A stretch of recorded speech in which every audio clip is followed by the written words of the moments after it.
Hi friends, എല്ലാവർക്കും നമ്മുടെ പുതിയൊരു വീഡിയോയിലേക്ക് സ്വാഗതം.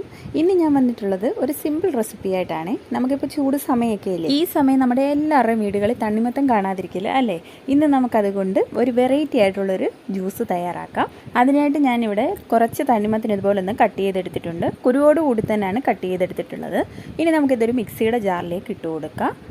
ഇനി നമ്മുടെ മധുരത്തിന് ആവശ്യമായിട്ടുള്ള പഞ്ചസാര ചേർത്ത് കൊടുക്കാം. ഇനി ഇതാ ഒരു ചെറിയ നാരങ്ങയുടെ പകുതിയാണ് എടുത്തിട്ടുള്ളത്. അതിൻ്റെ കുരുവൊക്കെ കളഞ്ഞിട്ട് അതിൻ്റെ നീര് കൂടി നമുക്കിതിലേക്കൊന്ന് പിഴിഞ്ഞ് ചേർത്ത് കൊടുക്കാം.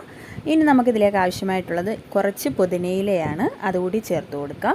ഇനി ഇതെല്ലാം കൂടി നന്നായിട്ടൊന്ന് ബ്ലെൻഡ് ചെയ്തെടുക്കാം. നന്നായിട്ടൊന്ന് അടിച്ചെടുത്ത ശേഷം ഇതൊന്ന് അരിച്ചെടുക്കാം. എന്നിട്ട് നമുക്ക് സെർവിങ് ഗ്ലാസ്സിലേക്ക് ഒഴിച്ചു കൊടുക്കാം. ഈ സമയം നിങ്ങൾക്ക് ഐസ് ക്യൂബ് വേണമെങ്കിൽ ഇട്ട് കൊടുക്കാവുന്നതാണ്.